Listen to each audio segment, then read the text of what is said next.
welcome to be seated.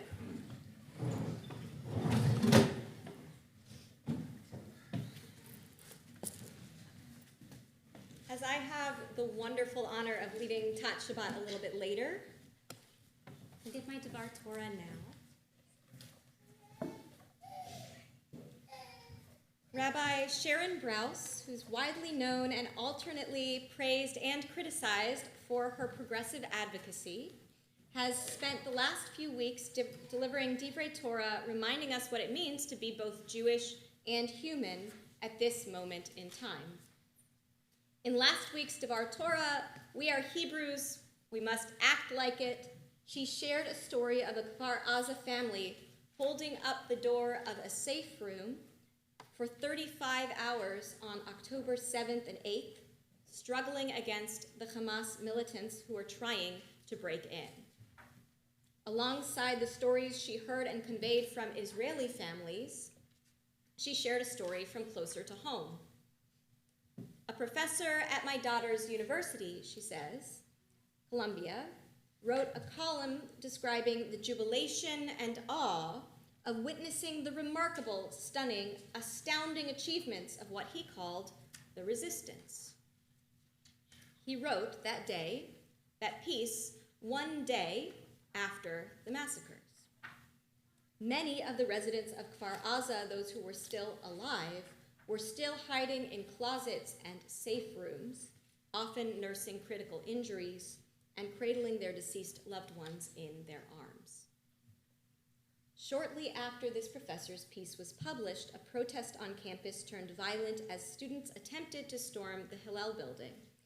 What Ava, Rabbi Brous's daughter, has described to me as the safe haven for Jews on a now hostile campus, while Jewish students inside were in lockdown. Similar images came out from other universities over the next few days.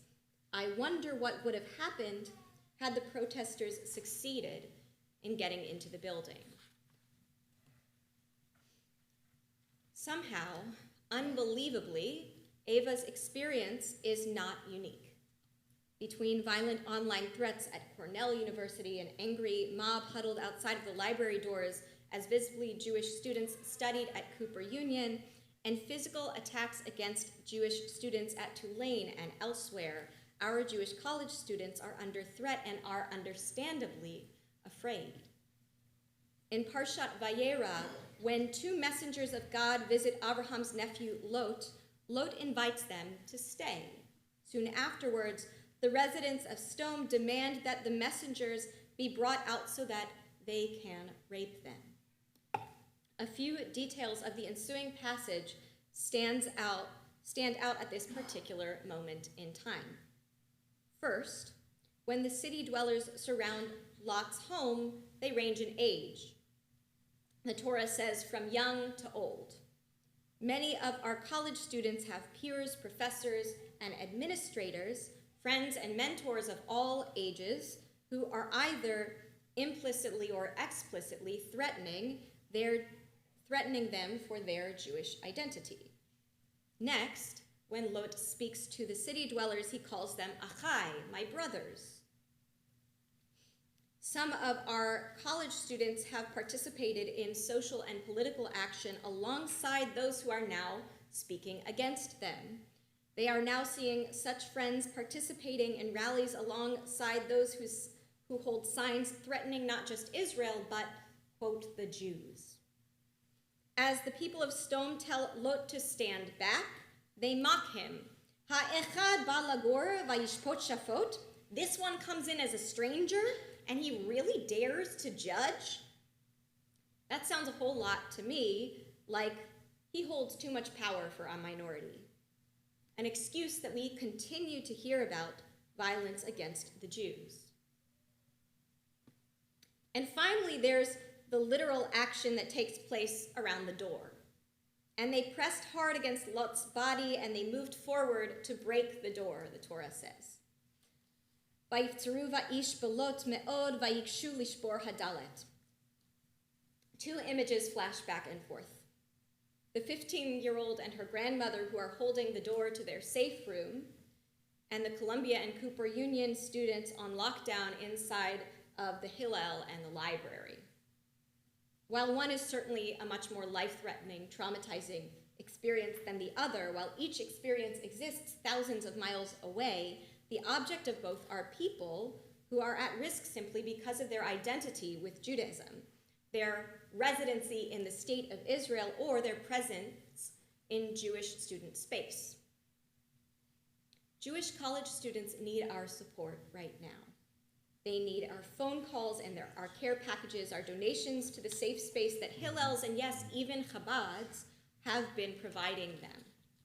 They need us to reach out to our alma maters to see what we can do as alumni, to read the banal letters that our college presidents have sent out, and to call them out if they fail to condemn Hamas's attacks on Israel on October 7th. We must call out our universities if they fail to implement consequences for students and professors who threaten Jewish students through their words or their actions. And as college students Gabriel Diamond, Talia Dror, and Julia Letterman pleaded in the New York Times yesterday morning, we need to ask for our alma maters to adopt the International Holocaust Remembrance Alliance definition of anti-Semitism, bolstering an awareness that Jews are subject to discrimination too.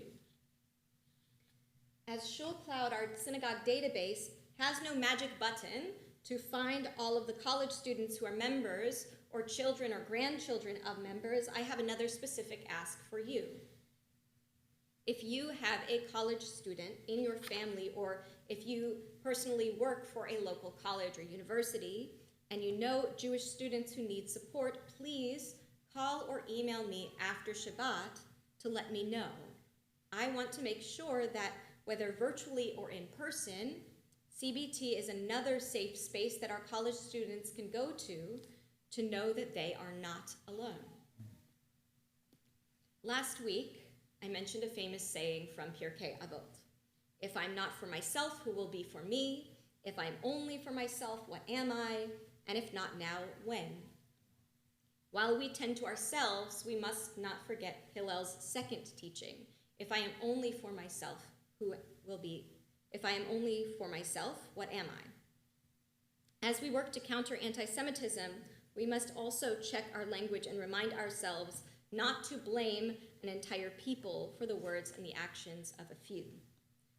We cannot be like Lot or his daughters, as we'll learn just in a few minutes, inflicting violence on others because of the violence or the potential violence that's being inflicted on us.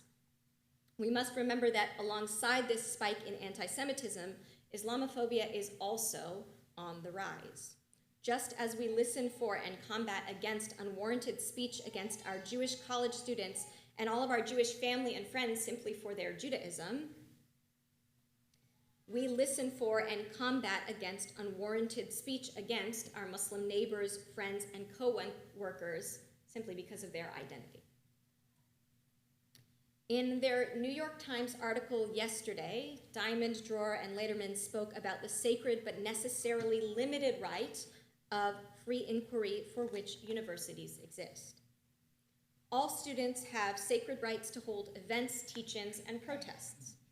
And university faculty members must present arguments that make students uncomfortable.